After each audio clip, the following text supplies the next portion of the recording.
Buenas tardes. Gracias. Me gusta que volvamos a lo clásico. Es decir, que haya un presentador, de un orador, y que los dirigentes de nuestro partido vayan por las federaciones, que era lo que se hacía siempre. Es decir, hoy viene un dirigente de nuestro partido, Eduardo Medina, y viene a hablar con nosotros, y solamente a hablar con nosotros, como siempre se hizo.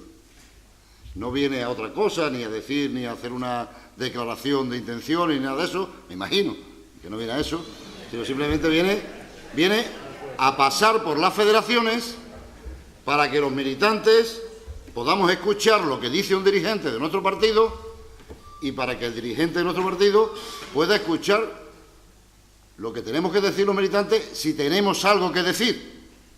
Ya sabemos que podemos elegir entre Pepe y Juan, que es muy sencillo. Pero además de esos problemas, España tiene otros muchos. Por ejemplo, cómo se arregla lo del paro, cómo estructuramos el país, etcétera, etcétera. Y eso ya es un poquito más complicado. Y a mí lo que me gustaría es que hubiera primarias de ideas, para que no solamente tuviéramos que votar entre Pepe y entre Juan, sino entre gente.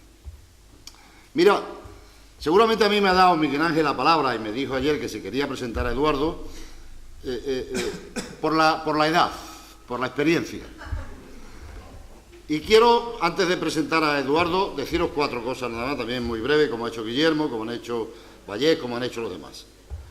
Vamos a ver, nosotros tuvimos que vivir una etapa en nuestro país y en nuestra región, no diré que más difícil o menos difícil que esta, pero bien complicada. Entonces, depende del punto donde te sitúes y de la perspectiva histórica para que a la cosa le dé más importancia o menos importancia en función de lo que has vivido. Y nosotros, cuando tuvimos que hacernos cargo de la responsabilidad de construir una democracia en España, que no era poca cosa, es decir, pasar de una dictadura a una democracia era una cosa bien difícil y complicada. Pero no solamente se nos encargó eso, se nos encargó encima que sacáramos a España de la gran crisis económica en la que estaba metida desde toda la dictadura y especialmente desde el año 73 con la crisis del petróleo. Y fuimos capaces de hacer las dos cosas juntas. Ahora tenemos un problema de crisis económica, pero antes teníamos una crisis económica y un cambio de régimen, que era una brutalidad. Y no digo nada en Extremadura. Recientemente, como consecuencia de la muerte de Alfredo Landa, nos han vuelto a pasar por televisión los santos inocentes. Muchos de los que están aquí lo vimos, es decir, no nos producía más que una enorme tristeza de recordar lo que vimos. Y esa fue la Extremadura que encontramos. Y lo más fácil es que la fatalidad, el fatalismo, se hubiera apoderado de nosotros, porque era una aventura imposible. Empezamos a gobernar con 200 millones de pesetas de presupuesto, es decir, 1 millón y algo. 1 millón y algo. Y cuando por lo visto no había crisis, gobernar era un compromiso. Ahora que hay crisis es un chollo. Joder, ayer leí, la autovía Cáceres-Badajoz es importante, pero no hay dinero. A mí nunca nadie me preguntó si tenía dinero. A mí todo el mundo me pedía. De tal forma que yo comparo gobernar en crisis o gobernar sin crisis entre desayunar en un hotel o desayunar en casa. Cuando desayunas en casa, la tostadita y el café, y cuando vas al hotel, al buffet, huevos revueltos, zumo de melocotón, zumo de piña, yogur, etcétera, etcétera, etcétera. Entonces, la fatalidad no se apoderó de nosotros. E hicimos lo más difícil. Lo más difícil lo hicimos nosotros. Transformamos Extremadura. Ahora nos encontramos en un momento grave.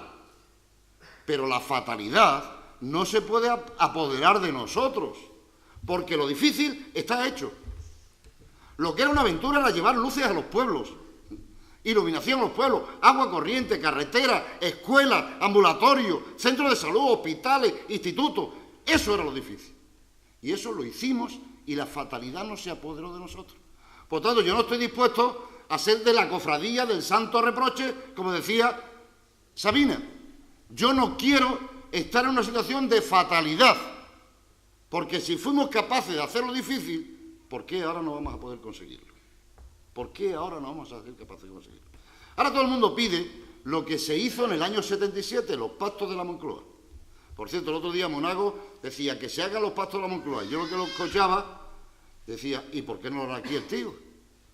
Porque para Madrid lo pide, pero aquí depende de él.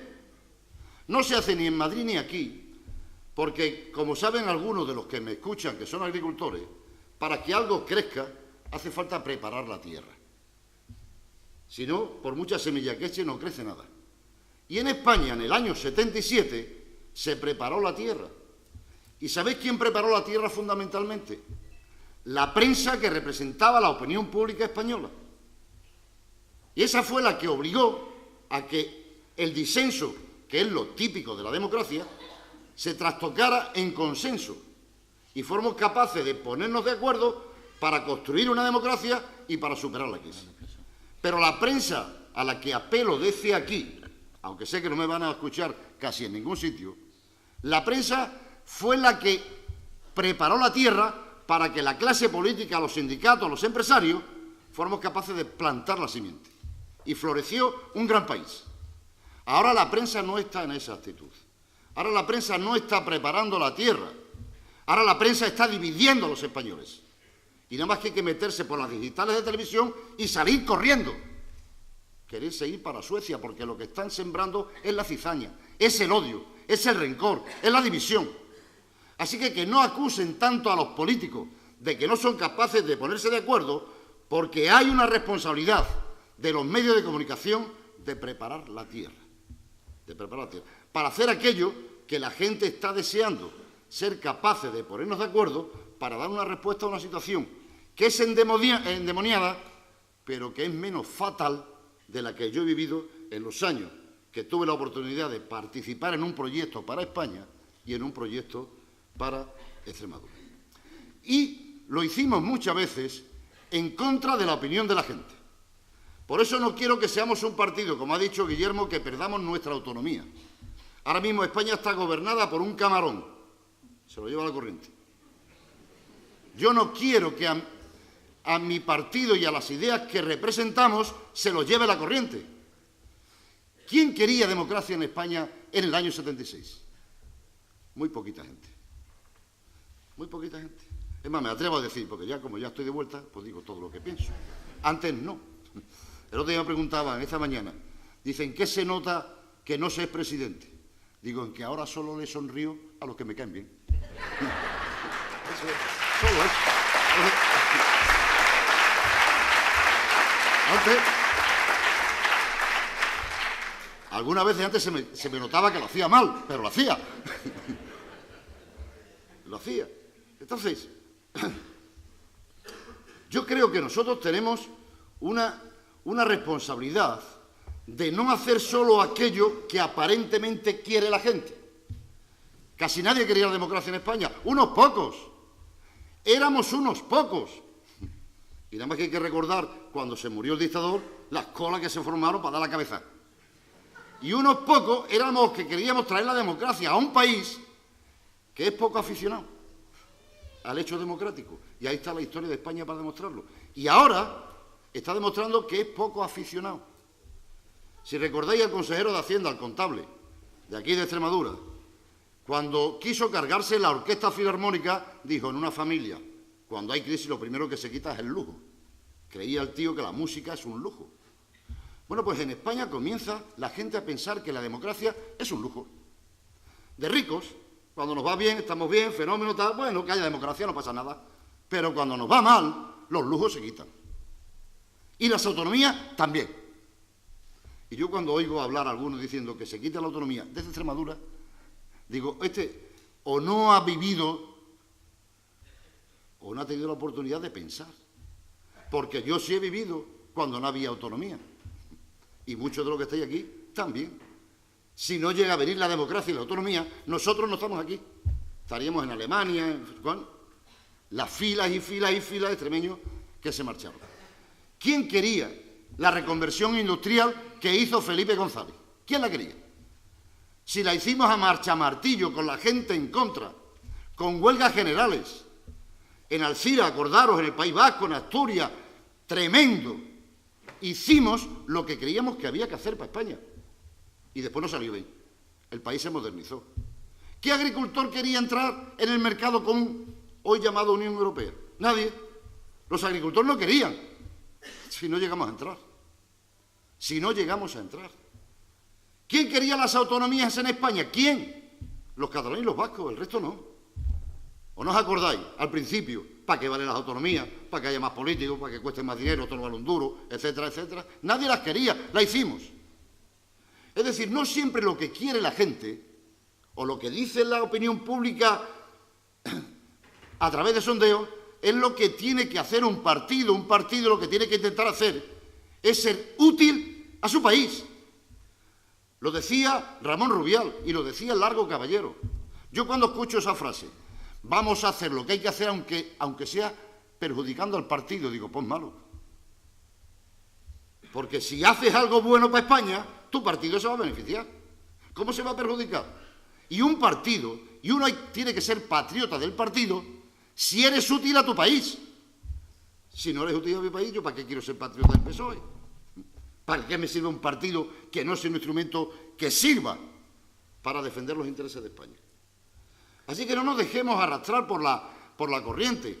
Ahora la gente nos está pidiendo, y sobre todo la gente que no nos vota en la vida y que nos odia a muerte, nos está pidiendo que hagamos una renovación y primarias. Yo he escrito un artículo que saldrá este domingo que se llama El joven Cayo Lara y la adolescente Rosa Díez. Porque resulta que aquí los únicos que tienen dirigentes veteranos somos nosotros. Pero Cayo Lara ya sabéis que está en la flor de la juventud. Y Rosa Díez, nuestra querida amiga Rosa Díez, bueno, tiene nada más que nada, adolescente, tiene granillos todavía en la cara. Y hartos más.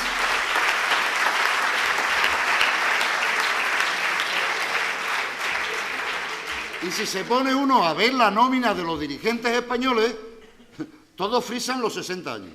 Artur Mas, Durán y Lleida, el presidente de Galicia, el presidente de Murcia, de La Rioja, casi todos mayores. Y solo a nosotros nos piden que intentemos elegir un dirigente que pase del autobús escolar al coche oficial. Y yo me niego. Yo me niego porque creo que esto de dirigir y de gobernar es una cosa que necesita su tiempo. Su tiempo. Y por eso hoy me he atrevido a presentar a una persona que ya tiene tiempo, que es Eduardo Madina. Y en vez de hacer una presentación al uso, me voy a permitir leeros muy brevemente unos párrafos de unos artículos que yo escribí hace 2 años. Y remarco lo de hace 2 años. Es decir, hace 2 años yo escribí esto sobre Eduardo Madina. Quiere decir que no soy un camarón, sino que hace 2 años yo decía, lo publiqué en El País, dice, el pasado día 2 de abril de 2011, el Comité Federal del PSOE se reunió en Madrid para escuchar de boca de su secretario general, Rodríguez Zapatero, que no repetiría como candidato a la presidencia del Gobierno en las próximas elecciones. Se acordará Guillermo y se acordará Eduardo, porque estábamos allí. Un denominado grupo de ciudadanos de clase media, bandera en ristre y pancartas con esa leyenda, la clase media, que pretendían ser ofensivas contra los socialistas, estuvieron más de 3 horas desgañitándose a las puertas de la sede del PSOE. Yo salí a pie por la puerta principal en compañía de Eduardo Madina, secretario general del Grupo Parlamentario Socialista. A Madina le alcanzó de lleno una bomba lapa que los terroristas pusieron hace unos años en los bajos de su coche particular. Eduardo Madina era entonces un joven veinteañero, cuando le pasó eso, secretario general de los socialistas vascos, y si hoy está vivo es de puro milagro. Desde que Eduardo sintió en carne propia la violencia terrorista, han pasado largos días, largas semanas, largos meses y largos años, en los que ha tenido que aprender a vivir sin rencor y sin odio. Las dos cosas bien difíciles de hacer cuando le pasó lo que le pasó, adaptándose a una nueva situación que gentes de una pieza como él son capaces de hacer. Nunca vi a Madina clamar venganza por lo que le ocurrió, ni organizar o participar en manifestaciones cuando gobernó en España el Partido Popular con Aznar a la cabeza. Eduardo no movió un músculo de su cara cuando los asesinos que quisieron matarle fueron calificados por el presidente Aznar como miembros de un grupo llamado Movimiento de Liberación Nacional Vasco. Ya en la calle, ese día, y al reconocernos los manifestantes, gritones y faltones, pretendieron insultarnos, llamándonos asesinos y amigos de los etarras. Miré a la cara de algunos de lo que eso decía y a continuación fijé mi vista en la cara de Eduardo. En los primeros, en los manifestantes, vi odio, rencor y mucha ira. En el segundo, noté un deje de amargura mezclado con una cierta sonrisa que no supe interpretar. Al verle la cara a Eduardo pensé, ironía, desprecio, dolor. Observé a Madina. Cuando miró a los manifestantes no supe si estaba viendo a los etarras o a los que se denominaban representantes de la clase media española. Y unos meses después escribí un artículo en el Correo de Andalucía que decía lo siguiente, y con esto termino, muy breve. Cuando los prolegómenos del Congreso de Sevilla, del año pasado, animé a Eduardo Madina para que se mostrara disponible en el caso de que la militancia del PSOE pensara en él para aspirar a la Secretaría General, recibí la siguiente respuesta. El PSOE es un partido demasiado grande para mí, me dijo en las puertas de Ferraz. En esa respuesta se dejaba ver la cultura partidaria de Madina. Creía que él era poca cosa frente a un partido tan importante, tan centenario y tan grande. Me temo que a este paso, y con las innovaciones que se han hecho y las que quedan por hacer, si al final se decide que al candidato a la presidencia del Gobierno lo elijan todos los afiliados, más los simpatizantes previo pago de 1 o 2 euros que se está discutiendo, el PSOE se reduzca tanto que Madina considere que en ese caso sí será lo suficientemente pequeño el partido para que él tenga sitio en la dirección federal como secretario general.